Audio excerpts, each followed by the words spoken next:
नमस्कार दोस्तों, जैसा कि आप जानते हैं कि सुप्रीम कोर्ट में अनिवार्य टीकाकरण के खिलाफ कोर्ट में केस चल रहा है। तो उस विषय में इस वीडियो में आपको कुछ बातें बतानी है और वीडियो को आखिर तक देखिएगा क्योंकि आखिर में एक बड़ी खबर है आपके लिए।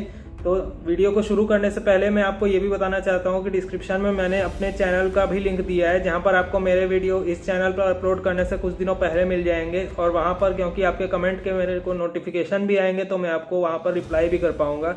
तो चलिए वीडियो को शुरू करते हैं।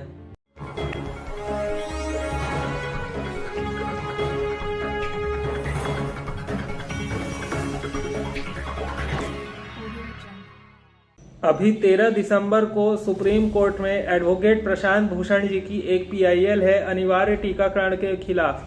तो हुआ ये कि सेंट्रल गवर्नमेंट से जब ये पूछा गया कि वो टीका को फोर्स क्यों कर रहे हैं, तो उनकी तरफ से एफिडेविट दिया गया कि उनकी तरफ से ऐसा कोई भी आदेश नहीं है कि अनिवार्य या फिर जबरन टीकाकरण किया जाए और उस टीके से किसी भी सुविधा या नौकरी या किसी और चीज़ का कोई संबंध नहीं है। तो इस पर हमारी तरफ से ये बात हुई कि अलग अलग कलेक्टर्स और सेंट्रल गवर्नमेंट टीका को अलग अलग तरह से फोर्स कर रही है या मैंडेटरी कर रही है, जिससे लोगों को टीका लेने के लिए मजबूर किया जा रहा है। तो सुप्रीम कोर्ट ने ये बोला कि आने वाली हियरिंग के पहले आप हमें कुछ ऐसे एविडेंस दीजिए जिसमें कि बताया हो कि कलेक्टर्स या स्टेट गवर्नमेंट ने टीका को फोर्स किया या मैंडेटरी किया उनके सर्कुलर्स में। तो यदि आपके पास कोई ऐसे सबूत हो जिसमें कि प्रशासन ने या तो फिर उनके लिखित सर्कुलर में या फिर वीडियो में या ऑडियो रिकॉर्डिंग में या फिर मीडिया के द्वारा कहीं ऐसा प्रकाशित किया हो कि किसी भी सुविधा को लेने के लिए टीका फोर्स किया जाएगा, तो नीचे डिस्क्रिप्शन में एक ईमेल आईडी दी है जिसके अंदर आपको वो सबूत दे के भेजना रहेगा, ताकि जितने ज़्यादा सबूत रहेंगे हमारे पास, हमारे केस में उतनी ज़्यादा सफलता मिलेगी। कुछ लोगों को हो सकता है कि इन सबूतों को अटैचमेंट में अटैच करके ईमेल भेजने में दिक्कत हो, तो मैं यूट्यूब से ही एक ट्यूटोरियल वीडियो भी डाल दूंगा, ताकि अगर आपको भेजने में कठिनाई आ रही हो तो आप उसको देख के भेज सकते हैं। कोर्ट में केस को आगे बढ़ाने के लिए हमें अलग अलग स्टेट से पेटिशनर्स की ज़रूरत है। ज़्यादातर स्टेट से पेटिशनर मिल गए हैं, सिवाय कुछ स्टेट्स के जिनके मैं नाम अभी आपको बता रहा हूँ पढ़ के। हरियाणा, छत्तीसगढ़, दमन, लक्षद्वीप, झारखंड, उत्तराखंड, मेघालय, त्रिपुरा, अरुणाचल प्रदेश, सिक्किम, नागालैंड, मणिपुर, पंजाब। तो यदि आप इन ऊपर दिए स्टेट्स में से किसी में भी हों, तो आप यदि पेटिशन में सहायता करना चाहते हैं तो आप उसी ईमेल आईडी में अपना नाम और अपनी डिटेल भर के भेज सकते हैं कि आपको इस पेटिशन में अपना नाम देना है। पेटिशन के लिए आपको कोई पैसा देने की ज़रूरत नहीं है, लेकिन आपको अपनी कोई आईडी प्रूफ देनी रहेगी जिसके अंदर आप आधार कार्ड, ड्राइविंग लाइसेंस या ऐसा कुछ भी सबूत दे सकते हैं अपना।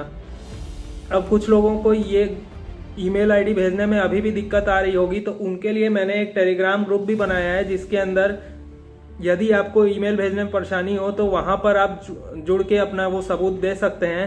लेकिन आपसे आग्रह है कि कोई भी और पोस्ट उस पर ना डालिएगा, वरना एडमिन को वहां पर मैसेज छांटने में दिक्कत हो जाएगी। वहां उस ग्रुप को सिर्फ जबरन टीकाकरण के विषय में सबूत इकट्ठे करने के लिए बनाया गया है। लेकिन अगर आप ईमेल भेजने में सक्षम हो तो पहला प्रेफरेंस ईमेल को ही रखिएगा। अगर कोई दिक्कत आ रही हो मेल भेजने में, तभी आप उस ग्रुप में जाके बता सकते हैं उस बारे में। इसके अलावा कई लोग कमेंट करके ये बताते रहते हैं कि टीका लेने के बाद उनके परिजन में या फिर उन्होंने फोटो पेपर में या फिर कहीं और देखा कि टीके के बाद किसी को साइड इफेक्ट आया या फिर उसकी मौत हो गई। तो कमेंट में तो हम उस चीज़ को अकाउंट नहीं कर सकते हैं। तो डिस्क्रिप्शन में एक ईमेल आईडी और टेलीग्राम ग्रुप इसी विषय में दिया रहेगा कि यदि आप इस विषय में कोई सबूत भेजना चाहें तो वहां पर यदि आप भेजेंगे तो उसको कोर्ट में दिखाकर फिर हम जबरन टीकाकरण को रोकने में सहायक हो सकता है वो चीज़ें।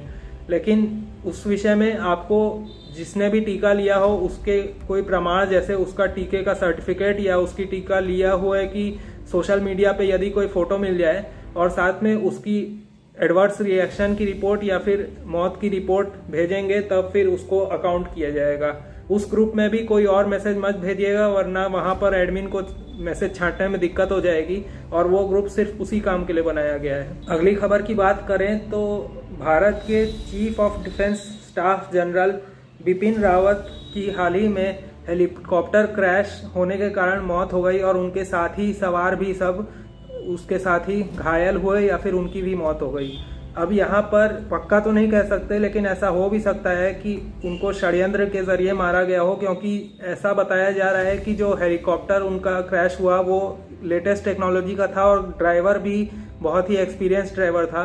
और साथ ही में यहाँ आप फोटो भी देख सकते हैं कि हाल ही में उन्होंने ये बयान भी दिया था कि ये जो ट्रेंडिंग बीमारी है, हो सकता है इसके द्वारा जैविक विश्व युद्ध लड़ के कुछ षड्यंत्र किया जा रहा हो। तो हो सकता है इस बयान के कारण ही उनके ऊपर ऐसा जानलेवा हमला किया गया हो। अगली खबर की बात करें तो सेंट्रल गवर्नमेंट से छत्तीसगढ़ गवर्नमेंट ने ये परमिशन मांगी है कि तीसरी लहर के नाम पर प्रोटेक्ट करने के लिए स्कूल में बच्चों को टीका लगाया जाए। अब एथिकली तो उनको ये काम पेरेंट्स को नोटिस देने और उनसे कंसेंट लेने के बाद ही करना चाहिए, लेकिन आप ग्राउंड लेवल की रियलिटी देख सकते हैं कि जो लोग जागरूक नहीं रहते हैं उनको किस तरह से धोखा देकर या फिर जबरन टीकाकरण किया जाता है। तो हो सकता है कि जो लोग जागरूक ना हो उनको, उनके बच्चों को स्कूल में बिना उनको बताए ही इंजेक्शन लगा दिया जाए।